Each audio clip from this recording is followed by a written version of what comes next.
अभी जो हमारा टॉपिक है that is Ethernet framing. Ethernet framing में हमने देखना है कि हमारे पास जो फ्रेम्स हैं वो हैं क्या, और फ्रेम्स बनते कैसे हैं, और फ्रेम्स का काम क्या है, फ्रेम्स कौन सी लेयर पे होते हैं। A transmission over a physical medium requires roles that define the communication behavior. The management of the following behavior of Ethernet-based network is controlled through IEEE 802 standards defined for Ethernet data link technology. A fundamental knowledge of these standards is imperative to fully understand how link layer communication is achieved within an enterprise network. जो हम standard follow कर रहे हैं, जो normally communication के लिए हम follow करते हैं, ईथरनेट का जो स्टैंडर्ड है दैट इज़ IEEE 802 स्टैंडर्ड्स। और ईथरनेट टेक्नोलॉजी, इसमें हम ईथरनेट फ्रेम्स को देखेंगे कि फ्रेम्स हमारे पास कैसे बनते हैं, कहाँ पे होते हैं। Upon completion of this section you will be able to explain the application of reference models to networks. आप लोगों को ISO उसका जो मॉडल है OSI मॉडल, उसके बारे में आप लोगों को आइडिया हो जाएगा। आप लोगों को TCP/IP मॉडल के बारे में या बाकी जो डिफरेंट मॉडल्स हैं उनके बारे में आप लोगों को आइडिया हो जाएगा इस लेक्चर में। Describe how frames are constructed, explain the function of MAC addressing at the link layer, data link layer, describe Ethernet frame forwarding and processing behavior. Managing network communication, हमारे पास डिफरेंट टाइप के models हैं, जिनमें जो most famous models हैं वो एक है TCP/IP model और एक है OSI मॉडल। नॉवेल और IBM, ये हमारे पास बाकी हर एक कंपनी के, हर एक ऑर्गेनाइजेशन के डिफरेंट अपने मॉडल्स हैं कम्युनिकेशन के मॉडल्स, लेकिन जो जनरली यूज़ किए जाते हैं वो हमारे पास एक TCP/IP मॉडल को यूज़ किया जाता है और एक हमारे पास OSI मॉडल को यूज़ किया जाता है। Keep one thing in mind कि ये जो हमारे पास नेटवर्क के जो मॉडल्स हमारे पास हैं, ये मॉडल्स हमारे पास होते हैं अपर लेयर पे, और लोअर लेयर पे हमारे पास टेक्नोलॉजीज जैसे लैन या वैन की टेक्नोलॉजी और बाकी कुछ उसके अपने प्रोटोकॉल्स, उनको यूज़ किया जाता है। So networks are primarily manage by upper and lower layer protocols. और उसमें जो इम्पोर्टेंट जो दो हमारे पास मॉडल्स हैं उनको हम इंशाल्लाह डिस्कस करते हैं। एक हमारे पास है TCP/IP और एक हमारे पास है OSI model. What is a TCP/IP model? TCP/IP model हमारे पास इसमें बेसिकली 4 या 5 इसमें हमारे पास लेयर्स होती हैं, जिनमें जो सबसे टॉप लेयर है दैट इज़ एप्लीकेशन लेयर। उसके बाद हमारे पास है ट्रांसपोर्ट लेयर, उसके बाद है नेटवर्क लेयर, और उसके बाद ये जो लोअर लेयर्स है जो कि नेटवर्क इंटरफेस की बात हो रही है, यहाँ पे एक्चुअली हमारे पास 2 लेयर्स हैं। एक हमारे पास आता है डाटा लिंक लेयर और एक हमारे पास आता है फिजिकल लेयर। इसको डिटेल में चल हम आगे डिस्कस करते हैं। TCP/IP मॉडल, इसको इंटरनेट मॉडल भी कहा जाता है। तो TCP/IP मॉडल और जो OSI मॉडल है, वर्किंग दोनों की सेम है। डिफरेंस क्या है? डिफरेंस इसमें ये है कि अगर आप चेक करें, हमारे पास यहाँ पे नेटवर्क लेयर, उसके ऊपर हमारे पास है ट्रांसपोर्ट लेयर, और ये जो एप्लीकेशन लेयर हमारे पास TCP/IP मॉडल में है, OSI मॉडल में इस एप्लीकेशन लेयर को 3 लेयर्स में डिवाइड किया गया है। इसमें जो एक लेयर है दैट इज़ एप्लीकेशन लेयर, और नेक्स्ट लेयर हमारे पास है प्रेजेंटेशन लेयर, और उसके बाद जो हमारे पास लेयर है that is called session layer. तो TCP/IP मॉडल में इन तीनों लेयर्स को कंबाइन करके एक एप्लीकेशन लेयर का नाम दिया गया, और बाकी सारे के सारे जो लेयर्स हैं ये TCP/IP में और OSI में ये दोनों कॉमन है। अभी OSI मॉडल में हमारे पास जो लेयर्स हैं उनकी जनरल एक समरी हम देख लेते हैं कि इनका काम क्या है।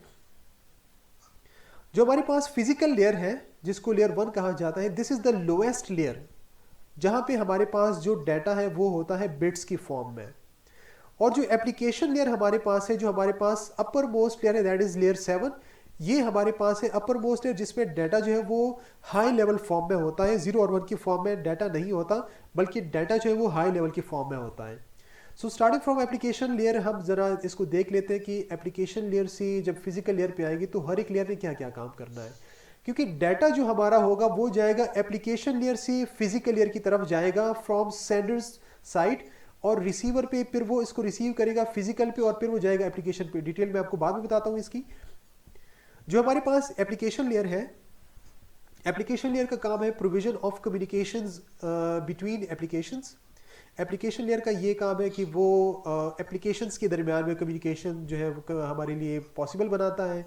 उसके बाद जब एप्लीकेशन लेयर अपना काम कर देता है तो उसके बाद डिटेल्स हर एक लेयर की हमने बाद में देखनी है। एप्लीकेशन लेयर जो जब अपना काम कर लेता है तो वो उस डेटा को आगे फॉरवर्ड करता है प्रेजेंटेशन लेयर के पास। प्रेजेंटेशन लेयर में क्या होगा कि डाटा की प्रेजेंटेशन कैसी होगी, डाटा किस फॉर्म में होगा, डाटा की फॉर्मेटिंग क्या होगी, डाटा जो है उसकी इंक्रिप्शन और डिक्रिप्शन, ये सारी की सारी डाटा की प्रेजेंटेशन हमारे पास होगी प्रेजेंटेशन लेयर में। जब प्रेजेंटेशन लेयर डाटा की फॉर्मेटिंग, इंक्रिप्शन और डिक्रिप्शन ये सारा काम करेगा, उसके बाद हमारे पास वो डाटा आएगा सेशन लेयर के पास। सेशन लेयर ने क्या करना है, सेशन लेयर ने सेशन मेंटेन करना है दोनों एंड स्टेशंस के दरमियान में, और सेशन को मैनेज एस्टेब्लिश करना, सेशन को मेंटेन करना और सेशन को मैनेज करना जो है वो काम है सेशन लेयर का।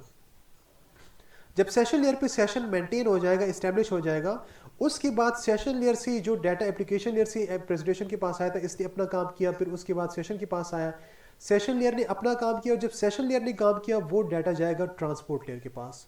ट्रांसपोर्ट लेयर क्या करेगा, ट्रांसपोर्ट लेयर यहाँ पे इस डाटा को इनकैप्सुलेट करेगा। ट्रांसपोर्ट लेयर उस डाटा पे जो ऊपर से आया था उस पे अपना एक हेडर लगा देगा। आगे इसकी डिटेल्स देखते हैं। ट्रांसपोर्ट लेयर का काम है establish, maintain and manage end to end connections. Transport layer जो है वो एक यूजर से दूसरी यूजर तक means end to end connection बनाना जो है वो हमारे पास काम है ट्रांसपोर्ट लेयर का। नेटवर्क लेयर का जो काम है वो बहुत ही इंपॉर्टेंट फंक्शन है नेटवर्क लेयर का। जो भी एड्रेसिंग होती है और जो राउटिंग होती है वर्ल्ड वाइड नेटवर्क पे, वो हमारे पास होती है नेटवर्क लेयर के थ्रू। एड्रेसिंग डिटेल इसकी हम इंशाल्लाह आगे देखते हैं कि व्हाट आर एड्रेसिंग, लेकिन जनरली आप लोगों को बताता जाऊं कि एड्रेस जो है वो हमारे पास बहुत ज़रूरी है, क्योंकि अगर हमें किसी डेस्टिनेशन का एड्रेस ना पता हो, या फॉर एग्जांपल हमने कोई लेटर किसी के घर भेजना है, हमें उस बंदे के घर का एड्रेस पता ना हो, तो उस बंदे के घर तक हम वो लेटर नहीं भेज सकते। अच्छा, एक तो हमारे पास हो गया एड्रेस। एड्रेस के साथ साथ उस एड्रेस तक हमने किस रास्ते से जाना है, दैट इज ऑल्सो इम्पॉर्टेंट। तो नेटवर्क लेयर जो है वो ये दोनों काम करता है कि वो हमें एड्रेसिंग, हमारे लिए एड्रेसिंग का काम भी करता है, और साथ में हमारे लिए ये राउटिंग का काम भी, ये रास्ता भी खुद बताता है कि अभी आपने इस रास्ते से जाना है। नेक्स्ट हमारे पास जो लोअर लेयर्स में दो हमारे पास लेयर्स है, that is data link layer and physical layer. Data link layer का काम है provision of link medium access and link management. Local area network पे लोकली जो लिंक्स को मैनेज करेगा वो सारा काम जो है वो डाटा लिंक लेयर का है। डिटेल्स आगे देखेंगे इसकी। और फिजिकल लेयर पे हमारे पास जो है वो है बिट फ्लो ट्रांसमिशन। हमारे पास फिर डाटा लिंक लेयर से जो डाटा नीचे आएगा फिजिकल लेयर पे, उसको बिट्स की फॉर्म में कन्वर्ट कर दिया जाएगा, और उन बिट्स को फिर इलेक्ट्रोमैग्नेटिक सिग्नल्स में कन्वर्ट करके मीडियम पे आगे ट्रांसमिट कर दिया जाएगा। अब जरा आते हैं, अभी हमने जो चीज़ें हमने पढ़ी लेयर्स की, जनरली हमने काम देख लिया। अभी हमारे पास इनकैप्सुलेशन होती है। ये बात याद रखें कि हमारे पास एक होती है इनकैप्सुलेशन और एक हमारे पास होती है डीकैप्सुलेशन। इनकैप्सुलेशन का मतलब ये है कि डाटा को इनक्लोज करना, डाटा को प्रोटेक्ट करना, डाटा को हाइड करना।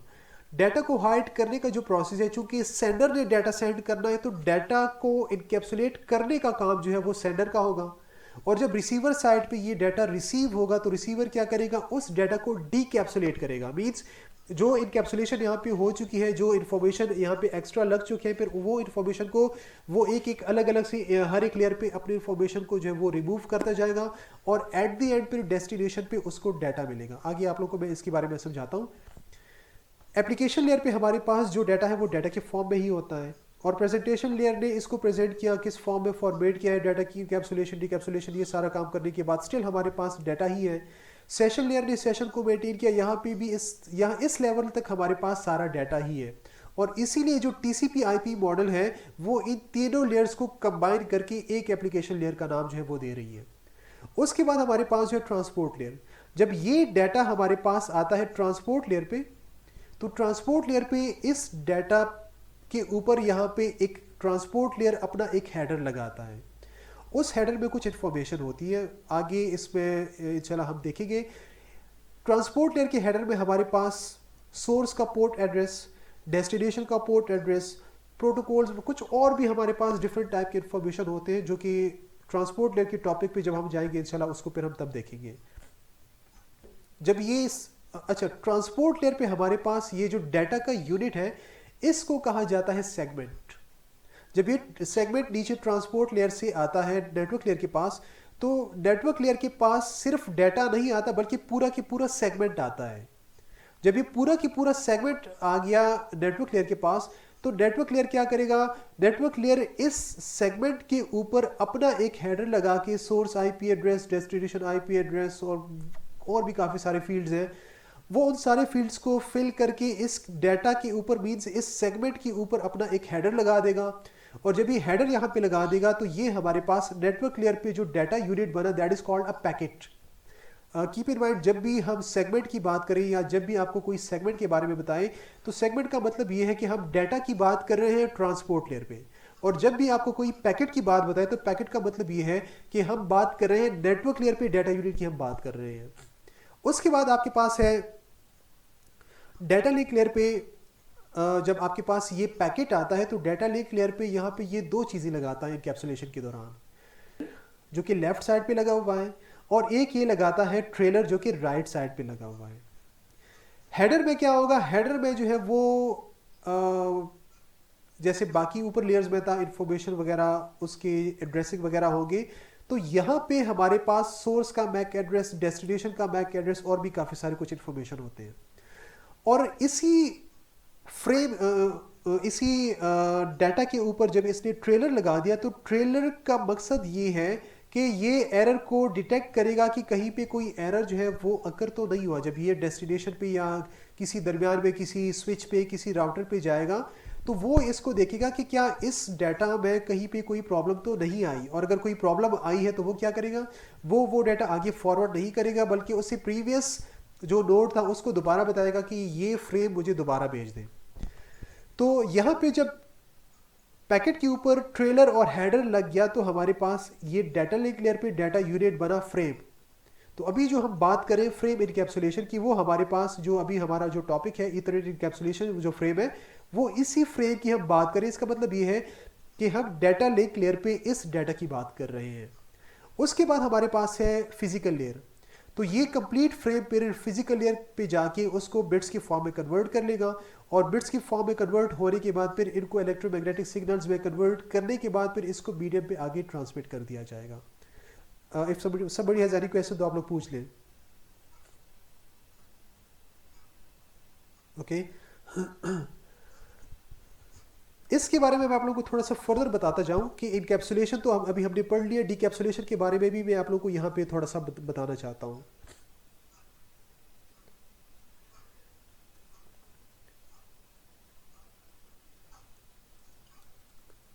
डीकैप्सुलेशन में हमारे पास ये है कि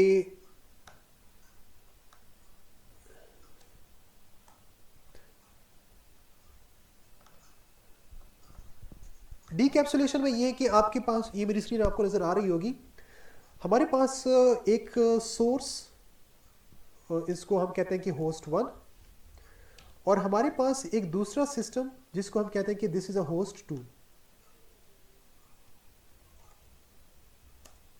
अब जब ये दो सिस्टम्स आपस में कम्युनिकेट करेंगे, तो ये होस्ट 1 ने क्या करना है, होस्ट 1 ने सबसे पहले जाना है एप्लीकेशन लेयर पे। इसका जो डाटा है वो एप्लीकेशन लेयर पे जाएगा। एप्लीकेशन का डाटा है, एप्लीकेशन लेयर पे जाने के बाद ये डाटा क्या होगा, ये डाटा नीचे जब एप्लीकेशन लेयर का अपना काम हो जाएगा तो ये डाटा आगे फॉरवर्ड करेगा, और ये डाटा नीचे एप्लीकेशन लेयर से जाएगा प्रेजेंटेशन लेयर पे।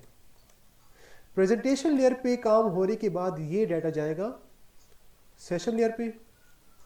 सेशन लेयर जब अपना काम ख़त्म करेगा, सेशन इस्टेब्लिश हो गया, सेशन कोई मेंटेन कर रहा है, तो ये डाटा नीचे जाएगा, ये डाटा जाएगा ट्रांसपोर्ट लेयर पे।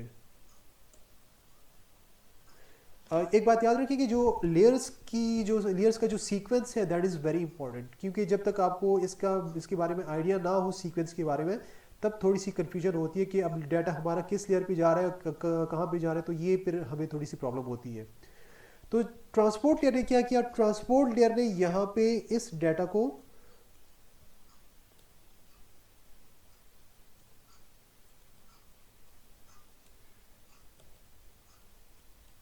डाटा को यहाँ पे इनकैप्सुलेट किया। और इनकैप्सुलेट कैसे किया, यहाँ पे ट्रांसपोर्ट लेयर ने इस डाटा को जब इनकैप्सुलेट किया, इसने सेगमेंट बना दिया। अब जब इसने सेगमेंट बना दिया तो नीचे जब ये आएगा नेटवर्क लेयर पे, नेटवर्क लेयर क्या करेगा, नेटवर्क लेयर पे जब ये सेगमेंट आएगा इस सेगमेंट को फर्दर इनकैप्सुलेट करेगा और इसको इनकैप्सुलेट करने के बाद ही यहाँ पे पैकेट बना देगा। ये पैकेट जब यहाँ पे बन जाएगा तो नीचे जब डाटा लिंक लेयर पे बात आएगी, डाटा लिंक लेयर क्या करेगा, डाटा लिंक लेयर पे जब ये पैकेट आएगा डाटा लिंक लेयर इसको इनकैप्सुलेट करके इसके ऊपर अपना एक हेडर और एक ट्रेलर लगा देगा और ये हमारे पास यहाँ पे बन जाएगा फ्रेम। और ये फ्रेम जब हमारे पास बनेगा, फ्रेम जब ये फिजिकल लेयर पे जाएगा तो फिजिकल लेयर पे ये फ्रेम हमारे पास बनेगा, इनको 0 और 1 की फॉर्म में, बिट्स की फॉर्म में कन्वर्ट कर दिया जाएगा। अब जब इनको बिट्स की फॉर्म में कन्वर्ट कर दिया गया उसके बाद फिर मीडियम पे इसको आगे फॉरवर्ड कर दिया जाएगा और जब इसको मीडियम पे आगे फॉरवर्ड कर दिया जाएगा, जब ये होस्ट 2 तक ये डाटा पहुंचेगा तो ये डाटा होस्ट 2 पे रिसीव होगा फिजिकल लेयर को। जब फिजिकल लेयर पे ये डाटा रिसीव करेगा, ये इलेक्ट्रोमैग्नेटिक सिग्नल्स को रिसीव करेगा 0 और 1 की फॉर्म में, इसको फिजिकल लेयर इसको कन्वर्ट करेगा और ये फिजिकल लेयर ये डाटा दोबारा देगा ऊपर लेयर को, डाटा लिंक लेयर को। और डाटा लिंक लेयर क्या करेगा, data link layer in bits को कन्वर्ट करेगा, फ्रेम्स जो है वो यहाँ पे डाटा लिंक लेयर और फिजिकल लेयर के दरमियान में एक इंटरमीडिएट लेवल होगा, लेयर होगी जो कि बिट्स को फ्रेम की फॉर्म में कन्वर्ट करेगा और वो फ्रेम जो है वो रिसीव हो जाएगा डाटा लिंक लेयर पे। तो जब डाटा लिंक लेयर पे ये फ्रेम रिसीव होगा, डाटा लिंक लेयर पे ये फ्रेम जब ये चेक करेगा, ट्रेलर को चेक करेगा कि यहाँ पे कोई एरर है या नहीं है, अगर कोई एरर है तो वो इसको डिस्कार्ड करेगा और प्रीवियस नोड को दोबारा बताएगा कि प्लीज़ ये फ्रेम मुझे दोबारा भेज दे। और जब इसने चेक किया कि इसमें कोई प्रॉब्लम नहीं है तो जब इसने फ्रेम रिसीव किया, ये इस फ्रेम को अब क्या करेगा, डीकैप्सुलेट करेगा। जब ये डीकैप्सुलेट करेगा ये यहाँ से हेडर और ट्रेलर जो है वो रिमूव करेगा और जब ये हेडर और ट्रेलर रिमूव करेगा नेटवर्क लेयर पे जब ये जाएगा तो नेटवर्क लेयर पे ये क्या देगा, नेटवर्क लेयर पे ये देगा पैकेट।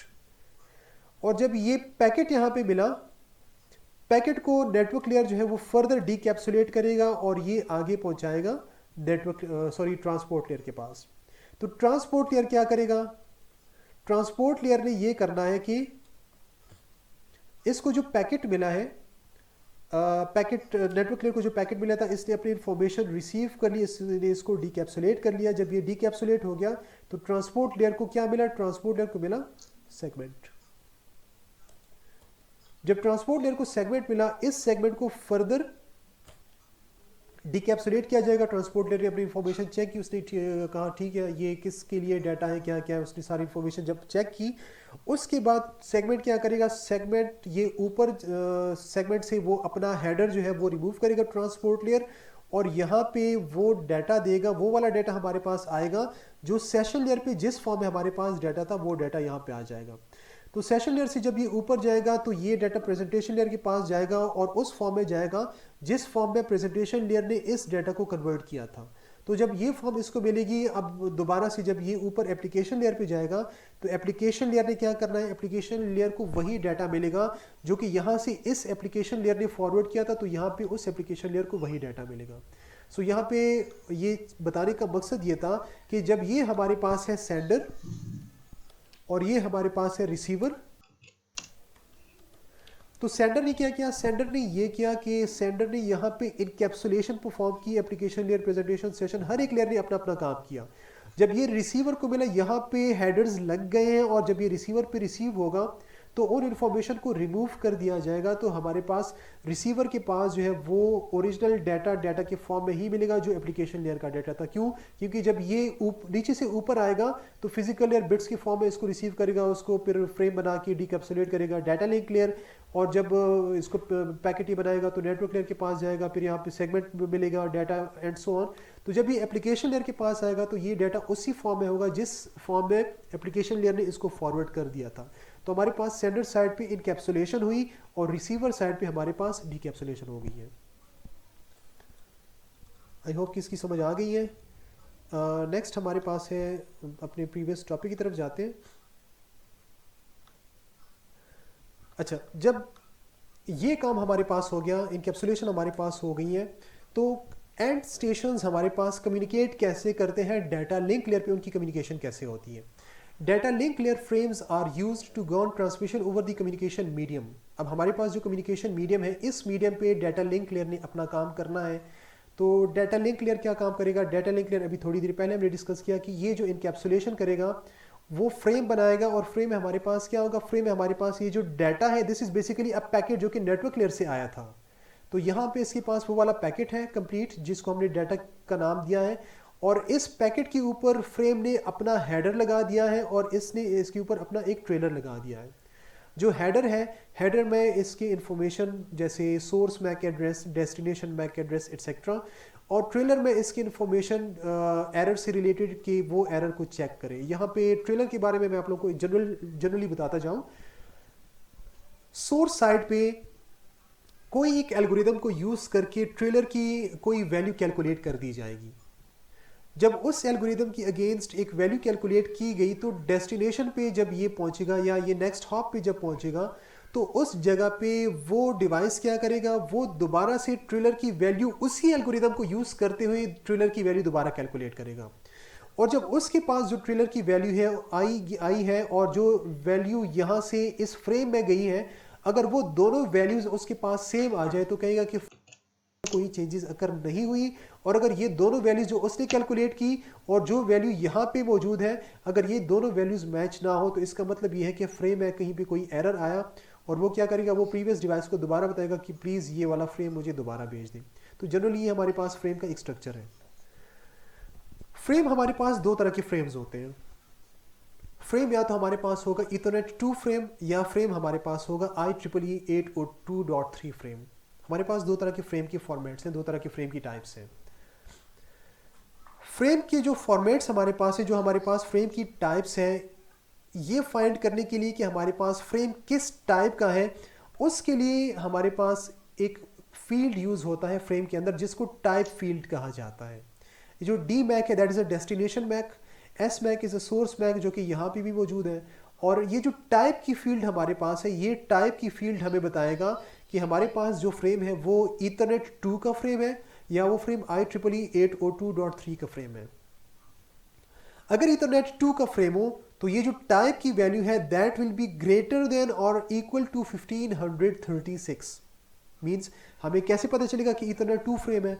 हमने चेक करना है इस टाइप की वैल्यू को चेक करना है, इस टाइप फील्ड की वैल्यू जब हम चेक करेंगे तो हमें ये पता चलेगा कि हमारे पास ये किस टाइप का फ्रेम है। तो अगर ये टाइप की वैल्यू हमारे पास 1536 से ग्रेटर हो या इसकी इक्वल हो, so then we can say that this is an Ethernet 2 frame.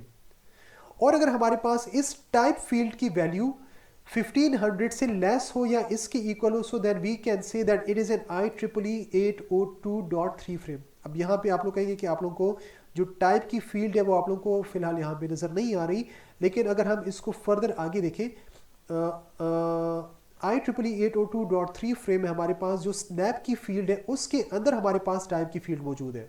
और ये जो टाइप की फील्ड हमारे पास है, ये हमें बताएगा कि हमारे पास ये फ्रेम किस टाइप का है। जो फ्रेम्स के हमारे पास टाइप है, हमारे पास ये डिपेंड करता है प्रोटोकॉल्स पे कि हम किस प्रोटोकॉल को यूज़ कर रहे हैं। आगे इसकी डिटेल देखते हैं। जो हमारे पास ईथरनेट 2 फ्रेम है, उसमें टाइप की वैल्यू 1536 से ग्रेटर या 1536 के इक्वल होगी। और अगर हम उसको हेक्साडेसिमल में कन्वर्ट करें तो 1536 is equal to 600 in hexadecimal. अब ये जो टाइप की वैल्यू है, this is basically a protocol, जो कि हमें प्रोटोकॉल बताती है कि हमारे पास नेटवर्क लेयर पे किस प्रोटोकॉल को यूज़ किया जा रहा है। अब यहाँ पे हमने एक चीज़ को फिलहाल यहाँ पे थोड़ी देर पहले हमने चेक किया, इसमें ये है कि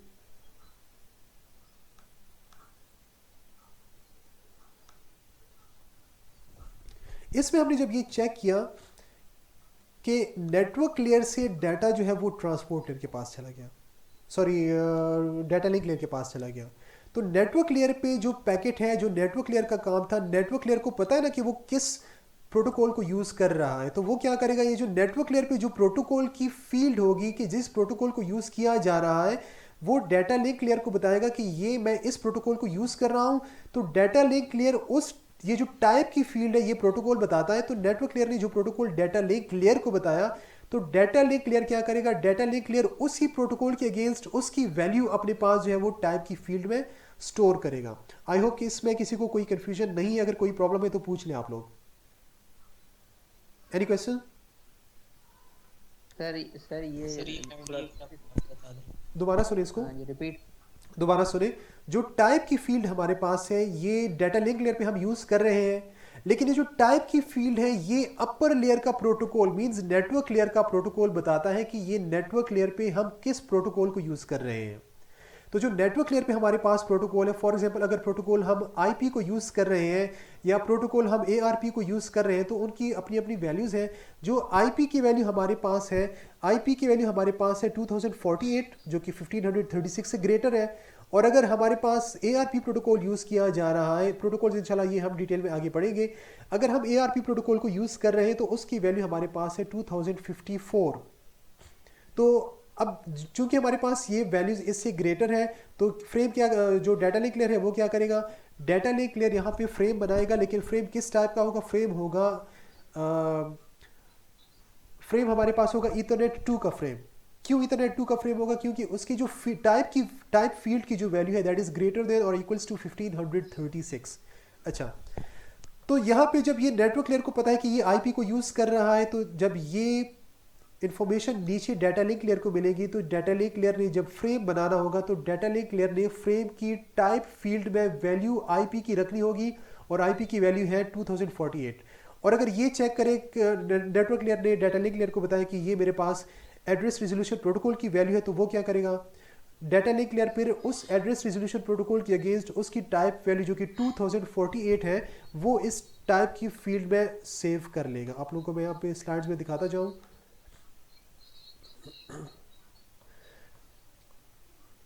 ये आपके पास आईपी की वैल्यू है जो कि 2048 है, और एआरपी की जो वैल्यू है दैट इज 2054। ये इन्फॉर्मेशन डाटा लिंक लेयर को कहाँ से मिली, ये इन्फॉर्मेशन डाटा लिंक लेयर को नेटवर्क लेयर से मिली है। ये बात याद रखिए कि हर एक लेयर जब दूसरी लेयर के साथ कम्युनिकेट करता है तो अपने कुछ इन्फॉर्मेशन उसके साथ शेयर करता है। क्यों शेयर करता है, वो इसीलिए शेयर करता है कि जब डेस्टिनेशन साइड पे ये फ्रेम फॉर एग्जांपल वहाँ पे मिलेगा, तो जब फ्रेम ये आगे उसको डिकैप्सुलेट करेगा, नेटवर्क लेयर पे हमारे पास डिफरेंट टाइप के प्रोटोकॉल्स यूज़ किए जा रहे हैं ताकि डेस्टिनेशन को पता हो कि नेटवर्क लेयर पे इस डाटा को उसने किस प्रोटोकॉल को देना है। चाहे ये डाटा आईपी को देना है तो आईपी की टाइप की वैल्यू होगी, अगर ये डाटा एआरपी को देना है तो एआरपी की टाइप की वैल्यू होगी। तो जिसकी टाइप की वैल्यू होगी नेटवर्क लेयर पे इस डाटा को उसी प्रोटोकॉल को हैंड ओवर कर दिया जाएगा। आई होप कि अभी कोई कंफ्यूजन नहीं होगी इसमें। जो IEEE 802.3 फ्रेम है, बाकी फील्ड्स इसकी फ़िलहाल इतनी ज़रूरत नहीं है, सिर्फ जो इम्पोर्टेंट है वो ये है कि आपके पास डेस्टिनेशन मैक, सोर्स मैक और डाटा की फील्ड और फ्रेम चेक सीक्वेंस जो कि ट्रेलर आपके पास है जो कि कैलकुलेट करेगा। और जब अगर मैच हुआ तो जैसे पहले बता चुका हूँ, अगर मैच हो गया तो इसका मतलब कि एरर नहीं है, और अगर मैच नहीं हुआ तो इसका मतलब है कि यहाँ पे एरर है। अच्छा, जो टाइप की फील्ड हमारे पास है स्नैप के अंदर, जो टाइप की फील्ड है, ये टाइप की फील्ड हमें बताता है कि हमारे पास ये किस प्रोटोकॉल का डाटा है। 802.3 फ्रेम हमारे पास तब बनेगा जब हमारे पास इस फील्ड की वैल्यू लेस देन 1500 हो, और जब इस फील्ड की वैल्यू हमारे पास लेस देन 1500 होगी, so then we can say that this is IEEE 802.3 frame. Frame को फॉरवर्ड कैसे किया जाता है, media access control MAC addressing facilitates data link layer communication. Data link layer पे जब भी कम्युनिकेशन होती है एक लोकल एरिया नेट,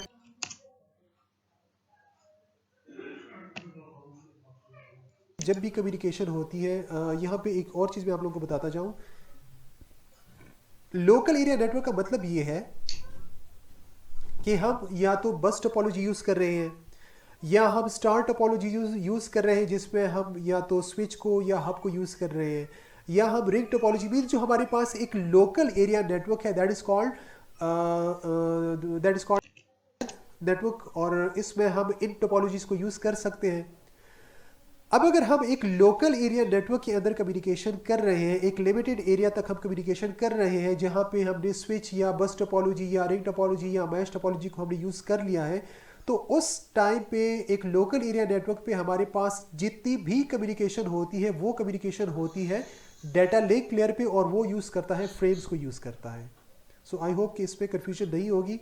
डिटेल अगर कोई प्रॉब्लम हुई तो पूछ ले, बताता हूँ आप लोगों को। मैक एड्रेसेस को ये यूज़ करता है फ्रेम में जो मैक एड्रेसेस होते हैं, ये एक जो पहली फील्ड है इसमें डेस्टिनेशन मैक एड्रेस लगाया जाएगा। होस्ट ने जब ये फ्रेम भेजना था बी को, तो डेस्टिनेशन मैक में इस होस्ट ए ने होस्ट बी का मैक एड्रेस यहाँ पे लगा दिया। यहाँ पे इसमें थोड़ी सी प्रॉब्लम है क्योंकि ये जो डेस्टिनेशन मैक है वो इसके साथ मैच नहीं कर रहा, लेकिन एनी हाउ ये जो डेस्टिनेशन मैक एड्रेस है, ये डेस्टिनेशन का मैक एड्रेस यहाँ पे लगा दिया जाएगा।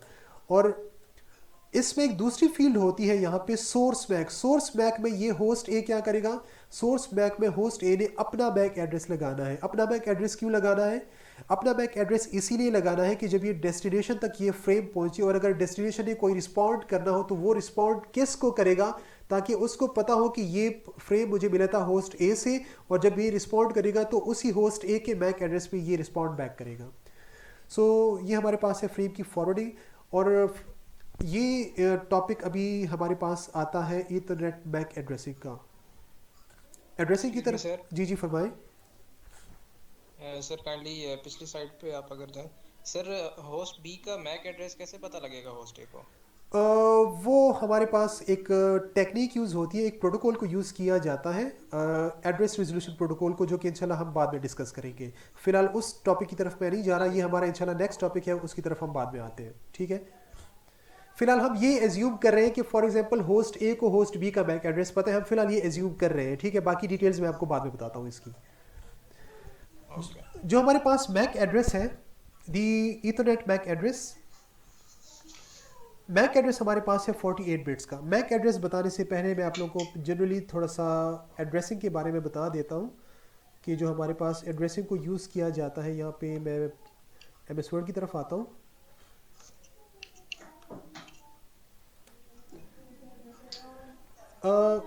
एड्रेसेस हमारे पास जो है वो 3 तरह के एड्रेसेस होते हैं। पहले हमारे पास जो है वो है मैक एड्रेसेस, जिनको यूज़ किया जाता है एट डाटा लिंक लेयर। जो दूसरी टाइप हमारे पास है एड्रेसेस की, वो हमारे पास है IP एड्रेसेस, जिनको यूज़ किया जाता है नेटवर्क लेयर पे।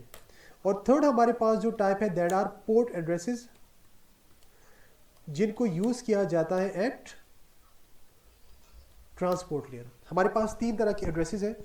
फिलहाल अभी हम आते हैं मैक एड्रेस की तरफ, जिनको डाटा लिंक लेयर पे यूज़ किया जाता है। और ये जो 2 एड्रेसेस हैं, जब हम इन टॉपिक पे पहुंचेंगे इंशाल्लाह तब हम इसको डिस्कस करेंगे। तो फिलहाल हमारे पास चूंकि मैक एड्रेसेस हैं, हम डाटा लिंक लेयर की बात करें, हम ज़रा मैक एड्रेस को देखते हैं कि what are MAC addresses. MAC address हमारे पास है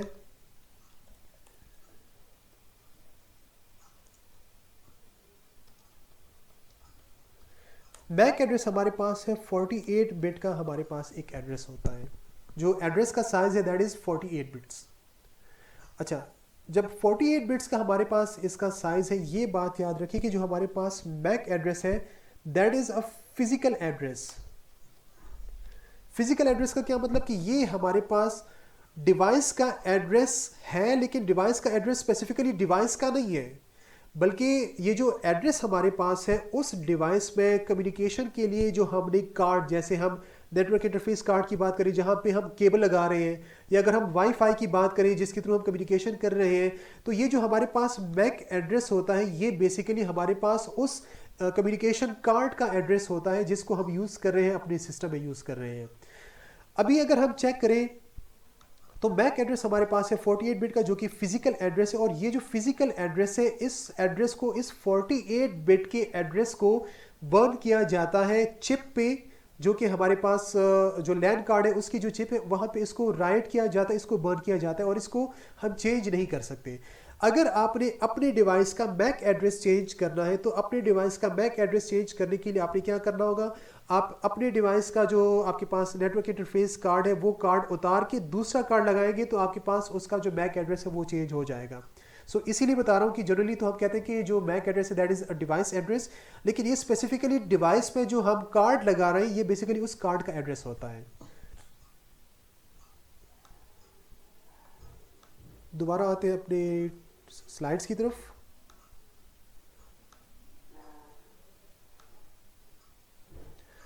अच्छा, मैक एड्रेस, जैसे मैंने आप लोगों को अभी बताया कि MAC address is a 48 bit address.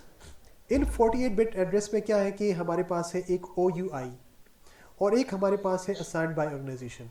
Means जो हमारे पास 48 बिट्स है, उन 48 बिट्स को 24 बिट्स में डिवाइड किया गया है, उनको अलग अलग रखा गया है। जो हमारे पास मैक एड्रेस है, पूरी दुनिया में हर एक लैंड कार्ड का जो मैक एड्रेस होता है दैट इज़ यूनिक। पूरी दुनिया में आपको दुनिया में कोई भी ऐसा मैक एड्रेस नहीं मिलेगा कि जो आपकी डिवाइस का भी हो और वो किसी और डिवाइस का भी हो। अब पूरी दुनिया में इतनी सारी कंपनीज हैं, काफ़ी सारी कंपनीज जो है वो लैंड कार्ड्स बना रही हैं, लेकिन पूरी दुनिया में इस यूनिकनेस को कैसे मेंटेन किया जाता है, उसके लिए ये किया गया है कि जो पहले 24 बिट्स हैं, जब भी कोई कंपनी रजिस्टर होती है तो उनको 24 बिट का उस कंपनी को एक एड्रेस असाइन किया जाता है, that is called OUI, means organisational unique identifier. ये उस कंपनी का एड्रेस है 24 बिट्स का। जो कंपनी जब रजिस्टर होती है तो वो उस कंपनी, जब उस कंपनी को परमिशन मिलती है कि ये आप लैंड कार्ड्स बना सकते हैं, तो वो कंपनी को एक एड्रेस एलोकेट कर दिया जाता है and that is called OUI, organisationally unique identifier, that is equals to 24 bit.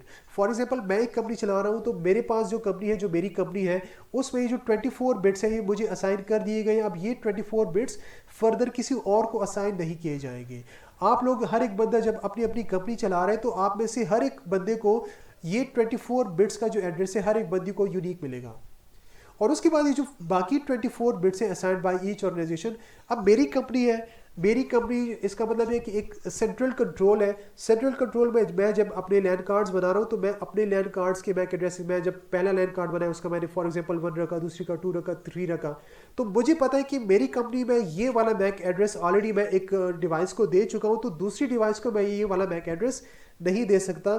तो इस तरह पूरी दुनिया में इस यूनिकनेस को मेंटेन किया गया है। अब फॉर एग्जांपल 1 मैंने यहाँ पे यूज़ किया और 1 आप लोग भी यहाँ पे यूज़ कर रहे हैं, तो 24 जो बिट्स हैं ये तो हमारे इस कॉमन आ गए हैं, लेकिन जो ये प्रीवियस 24 बिट्स हैं जो कि ऑर्गेनाइजेशन के बिट्स हैं, ये मेरे और आपके जो है वो हमेशा ही डिफरेंट होंगे। तो इसका मतलब ये है कि पूरी दुनिया में जितने भी लैंड कार्ड्स बनाए जाएंगे, यूनिकनेस को इस तरह मेंटेन किया गया है कि उसको 2 पोर्शंस में डिवाइड किया गया। एक portion is organisationally unique identifier और एक पोर्शन जो है वो आपके पास है जो ऑर्गेनाइजेशन खुद उस लैंड कार्ड को जो एड्रेस असाइन कर रही है, ये वो वाला पोर्शन है। कोई क्वेश्चन पूछ ले? ओके। यूनिकास्ट फ्रेम फॉरवर्डिंग, हमारे पास 3 तरह की कास्टिंग होती है। कास्टिंग हमारे पास या तो होगी यूनिकास्टिंग, या हमारे पास होगी मल्टीकास्टिंग, या हमारे पास होगी ब्रॉडकास्टिंग। फिलहाल हम आते हैं यूनिकास्ट की तरफ। यूनिकास्ट में ये है कि फॉर एग्जांपल मैं कम्युनिकेशन करना चाह रहा हूँ, मैंने जो डाटा भेजना है वो मैंने डाटा सिर्फ एक सिस्टम को भेजना है, so that is called unicast communication. Unicast में जब मैंने डाटा भेजा तो मेरा डाटा जो है वो सिर्फ और सिर्फ एक सिस्टम को ही मिलेगा, बाकी सिस्टम्स को मेरा डाटा नहीं मिलेगा। और जब ये एक सिस्टम को मेरा डाटा मिल रहा है तो मैंने ये एक सिस्टम पे डाटा फॉरवर्ड कैसे करना है, उसके लिए मेरे पास जो मैक एड्रेस है उसको यूज़ किया जाता है। उस सिस्टम का मैं मैक एड्रेस यूज़ करूँगा तो वो सिर्फ उसी सिस्टम को मिलेगा। लेकिन यहाँ पे एक टेक्निक है, एक जो कंपनी के ऑर्गेनाइजेशन यूनिक आइडेंटिफायर के जो 24 बिट्स हैं उसमें लेफ्ट साइड से जो फर्स्ट 8th बिट है, 8वीं पोजीशन पे जो बिट है जहाँ पे आपको ये 0 नज़र आ रहा है, ये आपके पास है फ्लैग बिट। अगर आपके पास इस बिट की वैल्यू 0 हो तो इसका मतलब ये है कि आप सिर्फ एक यूज़र को ये डाटा भेजना चाह रहे हैं। अब फॉर एग्जांपल मैंने मैक एड्रेस यूज़ किया होस्ट ए और होस्ट बी के दरमियान मैंने कम्युनिकेशन करनी है, तो ये मैं यूज़ कर रहा हूँ यहाँ पे एक बस टोपोलॉजी यूज़ कर रहा हूँ। बस टोपोलॉजी की प्रॉपर्टी जो है वो बाय डिफॉल्ट वो तो ब्रॉडकास्टिंग करता है, मतलब ये वो डाटा जो है वो डाटा इसको भी मिलता है, इसको भी मिलता है, इसको भी मिलता है। लेकिन जब ये डाटा होस्ट सी को मिलता है, होस्ट सी ने चेक किया कि इसका मैक एड्रेस नहीं है डेस्टिनेशन का मैक एड्रेस, तो होस्ट सी क्या करेगा, इस डाटा को डिस्कार्ड कर देगा। और होस्ट डी जब चेक करेगा कि इसका भी डाटा नहीं है तो होस्ट डी भी इस डाटा को डिस्कार्ड कर देगा। और जब होस्ट बी ने चेक किया कि डेस्टिनेशन मैक एड्रेस इसी का है तो होस्ट बी ने इस डाटा को रिसीव करना है और उस डाटा को फिर उसके बाद ये प्रोसेस करेगा। तो ये बात याद रखिए कि यूनिकास्ट कम्युनिकेशन में हमारे पास जो मैक एड्रेस है, जो 8th बिट है, 8वीं पोजीशन पे जो बिट है, that is a flag bit. और अगर इस बिट की वैल्यू हमारे पास 0 हो तो इसका मतलब ये है कि हम यूनिकास्ट कम्युनिकेशन कर रहे हैं, हम सिर्फ एक बंदे से बात कर रहे हैं। कोई क्वेश्चन पूछ सकते हैं? ओके, नेक्स्ट हमारे पास है ब्रॉडकास्ट। समझने से पहले मल्टीकास्ट को जरा हम देखते हैं। मल्टीकास्ट फ्रेम फॉरवर्डिंग में हमारे पास ये है कि जब हम चाहते हैं कि हम सिर्फ एक बंदे से बात नहीं करना चाहते, बल्कि हम एक ग्रुप के साथ बात करना चाहते हैं। अभी आप लोग यहाँ पे 5-6 बंदे हैं, मैं कहता हूँ कि यार मैं आप दोनों से बात कर रहा हूँ, या मैं उन लोगों से बात कर रहा हूँ जो कि पिंडी में जिनकी रिहाइश है, मैं बाकी लोगों से बात नहीं कर रहा हूँ। तो मैंने क्या किया, मैंने आप सब में से एक ग्रुप बनाया। अब मैं सिर्फ पिंडी वाले लोगों से कम्युनिकेट कर रहा हूँ, तो इसका मतलब ये है कि मैं एक ग्रुप के साथ कम्युनिकेट कर रहा हूँ, मैं सबके साथ कम्युनिकेट नहीं कर रहा। तो जो मल्टीकास्ट फ्रेम फॉरवर्डिंग है उसमें यह है कि जो हमारे पास एक ग्रुप बनाया जाता है और उस ग्रुप में यूजर्स ऐड होते हैं, और यहाँ पे हमारे पास जो मैक एड्रेस लगाया जाएगा that will be MAC address of a group. और हमें ये पता कैसे चलेगा कि हमारे पास एक मल्टीकास्ट मैक एड्रेस है। जो फ्लैग बिट हमने पहले 0 रखी थी, अब इस फ्लैग बिट को हमें क्या करना है, 1 रखना है। अगर अब हमारे पास ये जो फ्लैग बिट है इसकी वैल्यू 1 होगी तो हम ये कहेंगे कि हम सिर्फ एक बंदे से बात नहीं कर रहे हैं, बल्कि हम मल्टीकास्टिंग कर रहे हैं, हम एक ग्रुप के साथ कम्युनिकेट कर रहे हैं। फॉर एग्जांपल हमने एक मल्टीकास्ट ग्रुप ऑलरेडी बना लिया है, तो उस मल्टीकास्ट ग्रुप में हमारे पास होस्ट बी भी मौजूद है और होस्ट डी भी मौजूद है। और जब मैं ये फॉरवर्ड करूंगा, होस्ट ए से फ्रेम फॉरवर्ड करूंगा जिसमें मैंने ये मल्टीकास्ट का मैक एड्रेस लगाया हुआ है, जब इसको मिलेगा तो होस्ट सी ने चेक किया कि ये होस्ट सी जो मल्टीकास्ट ग्रुप मैंने बनाया है उस मल्टीकास्ट का पार्ट होस्ट सी नहीं है, तो होस्ट सी क्या करेगा, उस डाटा को रिसीव नहीं करेगा बल्कि उसको डिस्कार्ड कर देगा। और जब ये फ्रेम होस्ट बी को मिलेगा और होस्ट डी को मिलेगा, ये दोनों चेक करेंगे कि ये दोनों मल्टीकास्ट ग्रुप का पार्ट है, तो ये क्या करेंगे, उन मल्टीकास्ट ग्रुप्स को जो है वो रिसीव कर, उन मल्टीकास्ट ग्रुप्स में है तो ये उन फ्रेम्स को रिसीव करेंगे, और जब ये फ्रेम्स को रिसीव करेंगे तो उनको ये प्रोसेस कर लेंगे। इसमें कोई क्वेश्चन पूछ ले? ओके, लास्ट हमारे पास जो ब्रॉडकास्टिंग की टाइप है दैट इज़ ब्रॉडकास्ट। ब्रॉडकास्ट का मतलब ये है कि मैं एक बंदे से कम्युनिकेट नहीं कर रहा, मैं ग्रुप से कम्युनिकेट नहीं कर रहा, बल्कि मैं सबसे कम्युनिकेट कर रहा हूँ। तो हमारे पास ये एक लास्ट मैक एड्रेस है। मैक एड्रेस की जो फैमिली है, मैक एड्रेस की जो रेंज है, उस रेंज का बिल्कुल लास्ट जो मैक एड्रेस है that is reserve for broadcast. और ये जो मैक एड्रेस है ये किसी भी ऑर्गेनाइजेशन को असाइन नहीं किया जाएगा और इसको रखा गया है एज अ ब्रॉडकास्ट। ये हमारे पास है 48 बिट का मैक एड्रेस, और ये एफ हमारे पास कैसे बनते हैं इस टॉपिक की तरफ मैं आता हूँ, लेकिन उससे पहले सिर्फ जनरली मैं आपको बताता जाऊँ कि जब मैंने यहाँ से होस्ट ए ने जब फ्रेम फॉरवर्ड करना था, इसने ये वाला मैक एड्रेस लगा दिया, इसका मतलब है कि ब्रॉडकास्ट मैक एड्रेस लगाया, इसको फ्रेम मिलेगा, ये भी प्रोसेस करेगा, इसको मिलेगा, मीन्स ये फ्रेम जिसको मिलेगा हर एक सिस्टम उस फ्रेम को प्रोसेस करेगा। अब ज़रा मैं आप लोगों को मैक एड्रेस की डिटेल्स की तरफ मैं जाता हूँ, मैं आप लोगों को थोड़ा सा मैक एड्रेसेस समझाता हूँ और इसको ज़रा देखते हैं कि हमारे पास ये मैक एड्रेसेस कैसे इसको रिप्रेजेंट किया जाता है। सर इसमें फ्लैग बिट क्या होगी, 0-1 में से कौन सी, वो तो दोनों हो चुकी हैं, इसमें कौन सी होगी? ये मैं आपको अभी पहले ही बता चुका हूँ कि हमारे पास यहाँ पे फ्लैग की वैल्यू है ही नहीं, यहाँ पे ये एक रिजर्व्ड हमारे पास मैक एड्रेस है जो कि किसी ऑर्गेनाइजेशन को असाइन नहीं किया जाएगा। और यहाँ पे बाय डिफ़ॉल्ट हमारे पास जो फ्लैग की वैल्यू है वो बाय डिफ़ॉल्ट 1 आ चुकी है। कैसे आई है वो मैं आपको भी बताता हूँ।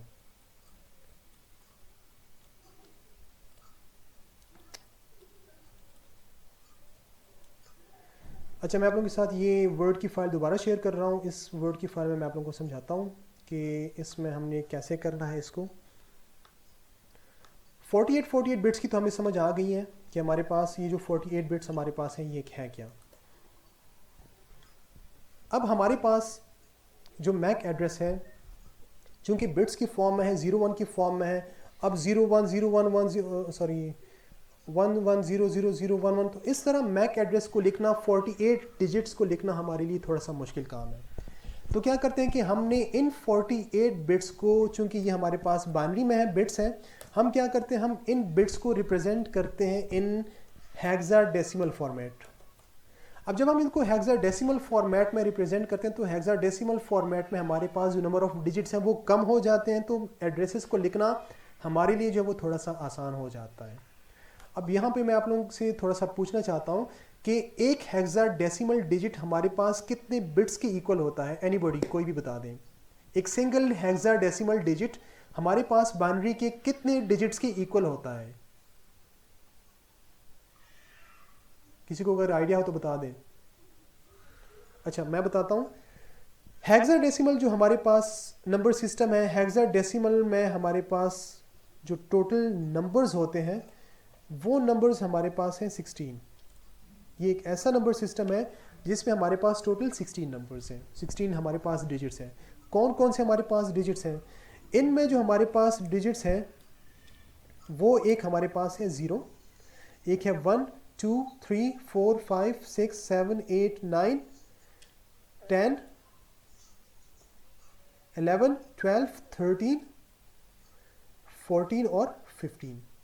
अब हमारे पास ये टोटल इसमें डिजिट्स हैं, मींस 0 से लेके 15 तक।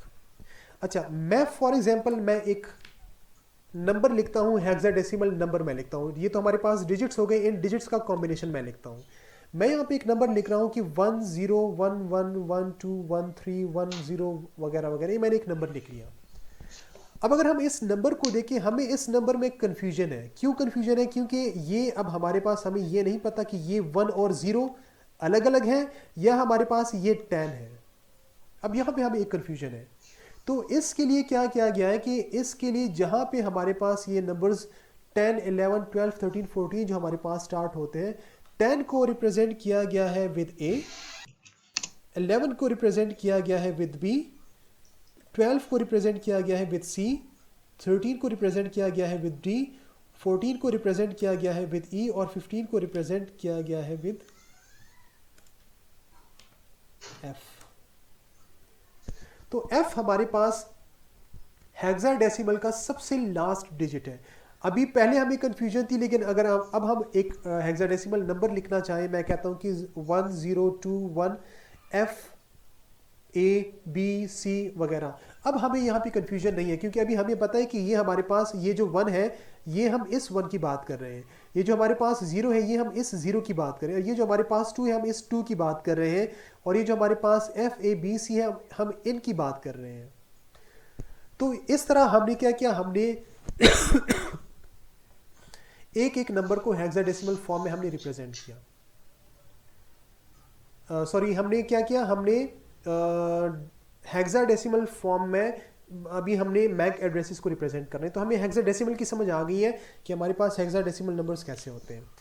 अभी अगर हम हेक्साडेसिमल को देखें, आप लोगों को आइडिया है इसके बारे में कि जब हम एक नंबर को बाइनरी में कन्वर्ट करेंगे तो उसकी कन्वर्जन का तरीका क्या होगा। मैं कन्वर्ट करता हूँ 15 को बाइनरी में मैं कन्वर्ट करता हूँ। तो जब 15 को मैं बाइनरी में कन्वर्ट करूँगा, मेरे पास इसका जो बाइनरी आएगा वो मेरे पास क्या आएगा? एनीबॉडी, कोई बता सकता है कि हम मेरे पास इसका बाइनरी क्या आएगा?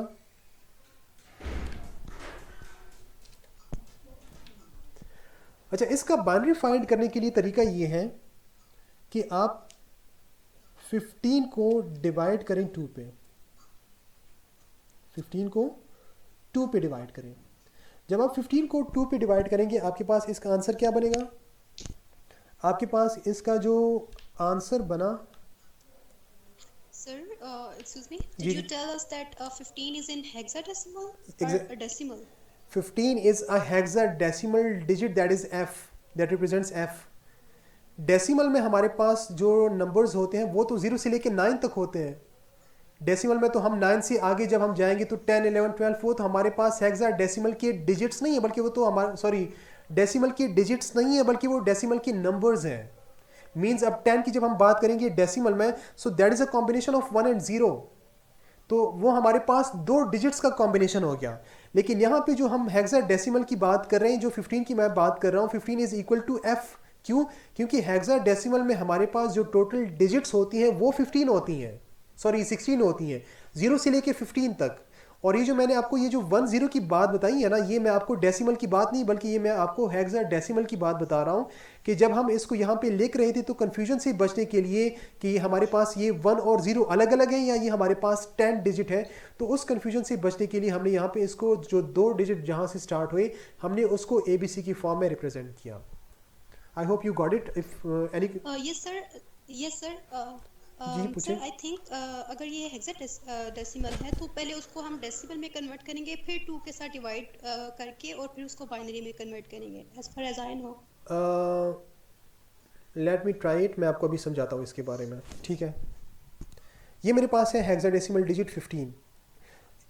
इसको जब मैंने कन्वर्ट करना हो इन बाइनरी तो मेरे पास एक इसका आंसर आएगा और एक मेरे पास इसका रिमाइंडर आएगा, और ये मेरे पास है इसका रिमाइंडर.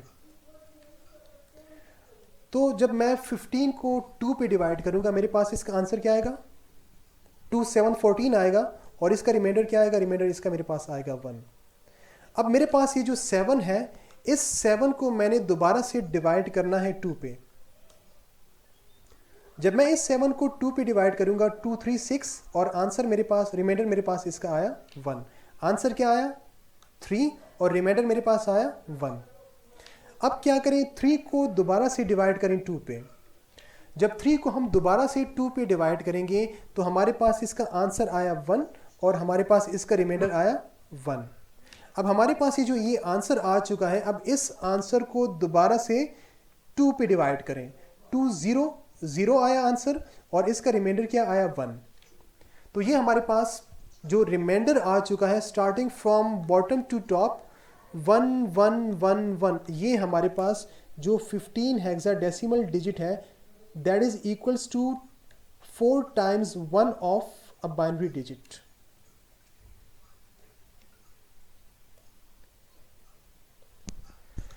आई होप आपको अभी समझ आ गई है कि व्हाट इज द रीज़न. अभी मैं आपको इसका एक टेक्निक, इसका एक सिंपल तरीका बताता हूँ. ये तो जस्ट मैंने आप लोगों को बताना था कि हमारे पास जो हर एक हेक्साडेसिमल डिजिट है that is equals to 4 bits. अब हमें जब ये समझ आ गई है तो अब इन 4 बिट्स में हम किसी भी नंबर को रिप्रेजेंट कर सकते हैं. कैसे हम इन नंबर्स में इसको रिप्रेजेंट करेंगे? मैं यहाँ पे एक टेबल बनाता हूँ, और उस टेबल में मैं आप लोगों को समझाता हूँ कि हम इसको कैसे कर सकते हैं.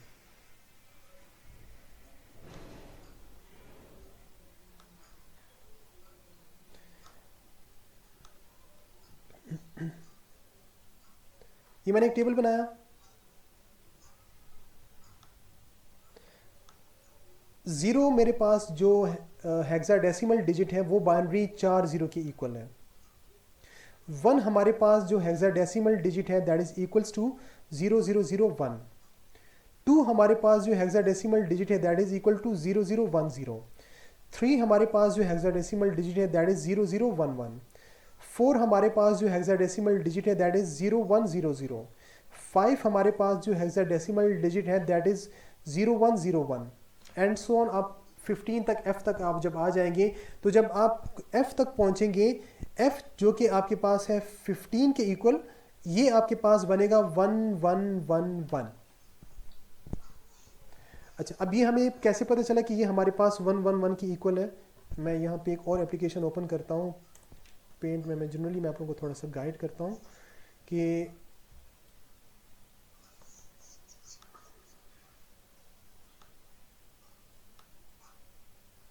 जब भी हमारे पास 1 1 1 बना, अगर हम इसको यहाँ पे ज़रा देख लें तो हमारे पास 4 डिजिट्स हैं.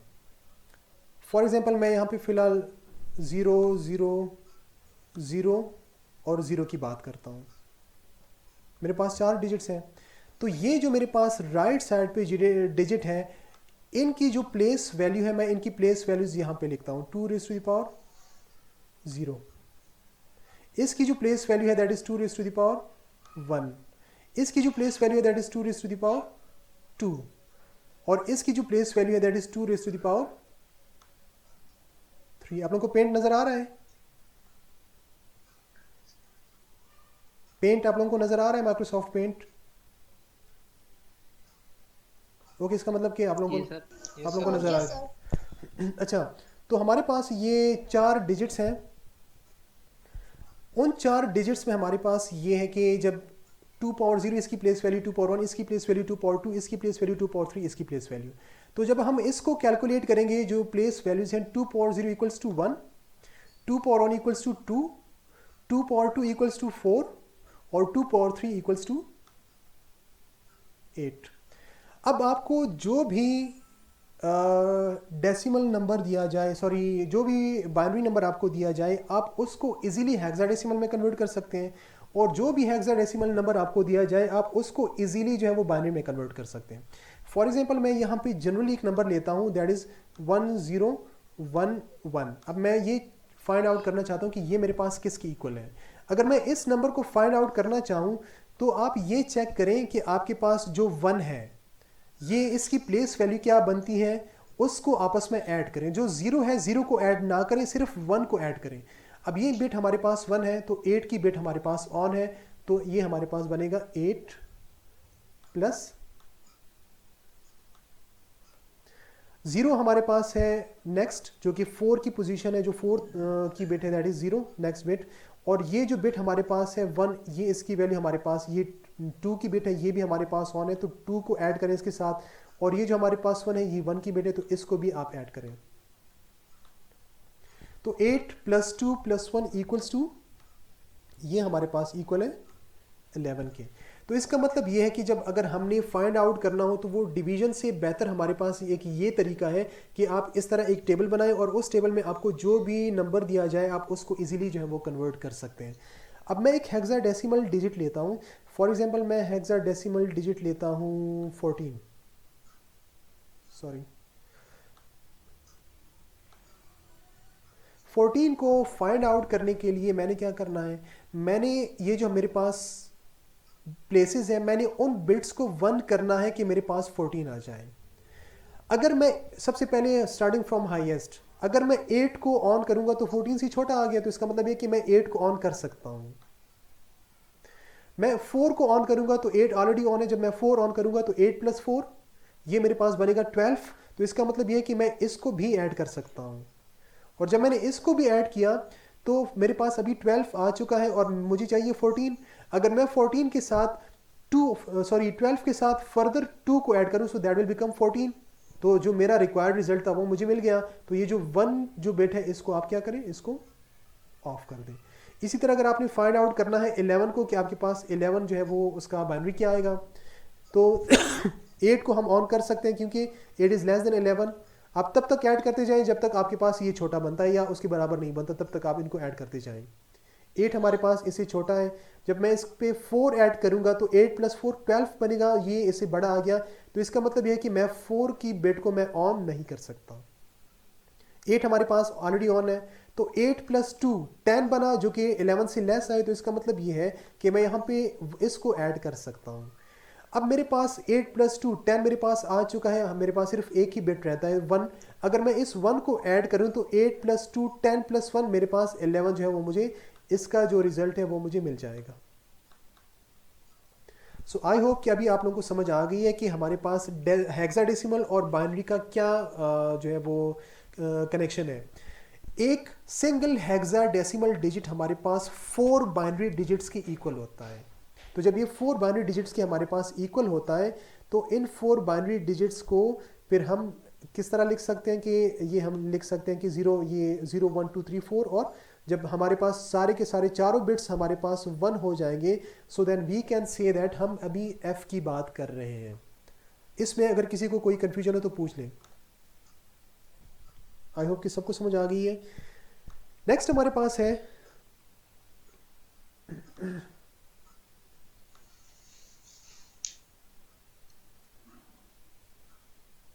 मैं वर्ड पे दोबारा जा रहा हूँ। अभी जब मैंने हेक्साडेसिमल डिजिट को लिखना हो या मैक एड्रेस को लिखना हो इन हेक्साडेसिमल डिजिट, तो इसका मतलब ये है कि ये मेरे पास इस तरह 4 बिट्स के मैं कॉम्बिनेशंस बनाऊंगा। जब मैंने 4 बिट्स के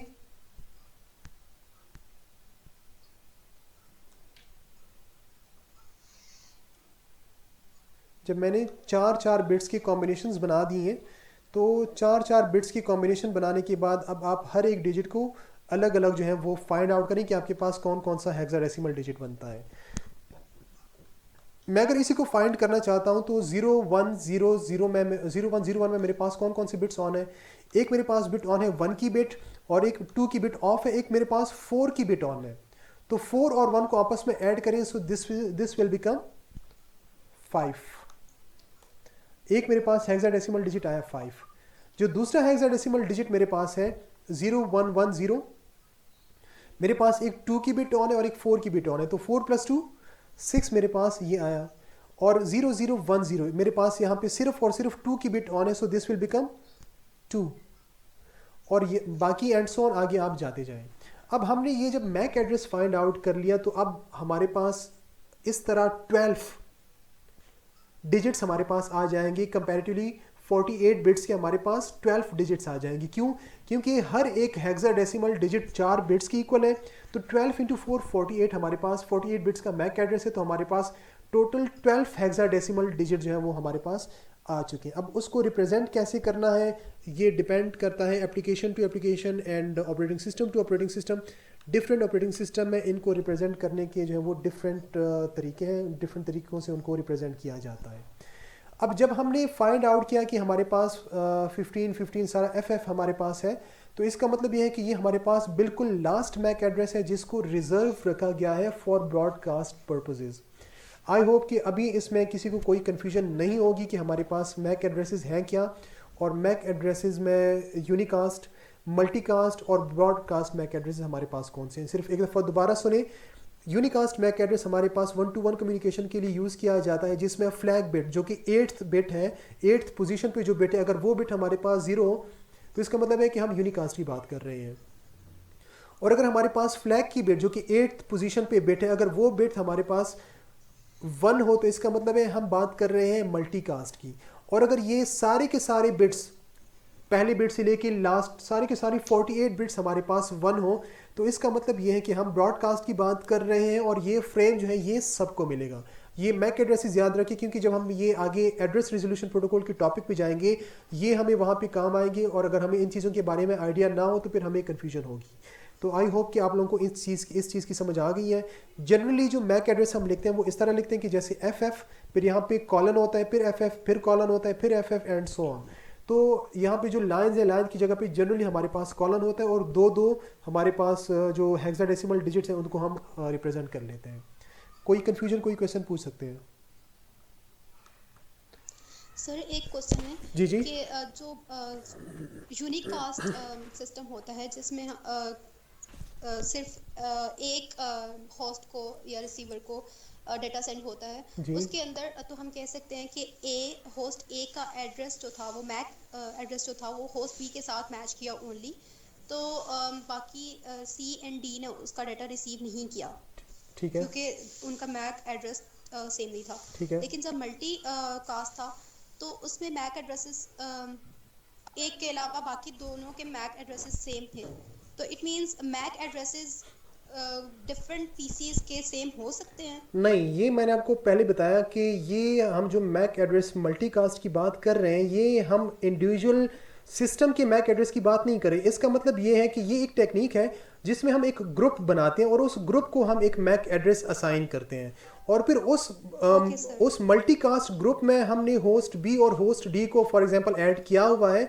तब जब हम उस मल्टीकास्ट ग्रुप पे कोई डाटा सेंड करेंगे तो वो बी और डी को मिलेगा, वो सबको नहीं मिलेगा। ओके सर, ठीक है। बाकी किसी का कोई क्वेश्चन तो आप लोग पूछ सकते हैं।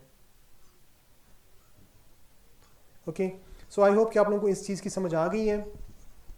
कैरियर सेंस मैं ये आप लोगों को CSMA में ऑलरेडी बता चुका हूँ, कैरियर सेंस मल्टीपल एक्सेस में, कि जब भी किसी डिवाइस ने जो डाटा ट्रांसमिट करना हो और अगर मीडियम को पहले सेंस करेगा, कैरियर को सेंस करेगा, अगर कैरियर जो है मीडियम जो है वो बिजी है तो वो अपनी ट्रांसमिशन नहीं करेगा, क्योंकि अगर वो अपनी ट्रांसमिशन करेगा तो उस केस में ट्रांसमिशन के दौरान कोलिजन अकर होने की चांसेस होंगे। तो पहले कैरियर को सेंस करेगा, अगर फ्री हो तो डाटा सेंड करेगा, और अगर फ्री ना हो तो वो डाटा जो है वो सेंड नहीं करेगा। कोई question? Okay, frame processing. Frame processing का मतलब ये है कि जब रिसीवर साइड पे फ्रेम मिलेगा, रिसीवर ने फ्रेम को या तो प्रोसेस करना है या नहीं करना। प्रोसेस किस फ्रेम को करेगा? उस फ्रेम को प्रोसेस करेगा जब वो डेस्टिनेशन मैक एड्रेस देखेगा, और अगर डेस्टिनेशन मैक एड्रेस उसी डेस्टिनेशन का हो तो वो उसको प्रोसेस करेगा, अदरवाइज वो उसको प्रोसेस नहीं करेगा। आप लोगों को स्लाइड्स नजर आ रही है ना? ओके, इसका मतलब कि आप लोगों को नजर आ रही है। सो मैक एड्रेस यहाँ पे जब होस्ट ए डाटा सेंड करेगा, इसने यहाँ से सोर्स का मैक एड्रेस लगा दिया, सॉरी डेस्टिनेशन का मैक एड्रेस लगा दिया, सोर्स का मैक एड्रेस अपना मैक एड्रेस लगा दिया, यहाँ पे इसने टाइप की वैल्यू लगा दी और टाइप की वैल्यू लगाने के बाद इसने यहाँ पे डाटा लगा दिया। डाटा लगाने के बाद आपके पास यहाँ पे फ्रेम चेक सीक्वेंस इस डाटा लिंक लेयर ने लगा दिया फॉर एरर डिटेक्शन। तो उसके बाद जब ये रिसीवर को मिला, रिसीवर ने चेक किया कि ये जो डेस्टिनेशन का मैक एड्रेस है ये रिसीवर का था, तो ये इसको रिसीव करेगा और इसको प्रोसेस करेगा। प्रोसेस कैसे करेगा कि ये हेडर को और ट्रेलर को रिमूव करेगा, इसको पैकेट मिलेगा और ये पैकेट आगे ये देगा नेटवर्क लेयर को देगा। तो डाटा लिंक लेयर ने फ्रेम को प्रोसेस कर लिया और नेटवर्क लेयर तक इसने वो डाटा हैंड ओवर कर दिया। How does Ethernet determine the protocol to which a processed frame should be delivered? Ethernet कैसे डिटरमिन करता है कि जो determine the protocol, Ethernet protocol कैसे बताता है कि ये transport layer sorry network layer पे ये डाटा किस प्रोटोकॉल को देना है। ये आई होप क्वेश्चन की समझ आ गई है। इसका मतलब ये है कि जब डाटा लिंक लेयर के पास कोई डाटा होगा तो डाटा लिंक लेयर ने नेटवर्क लेयर पे ये किस प्रोटोकॉल को डाटा देना है, डाटा लिंक लेयर को ये कैसे पता चलेगा कि किस प्रोटोकॉल को ये डाटा देना है। So let me ask it from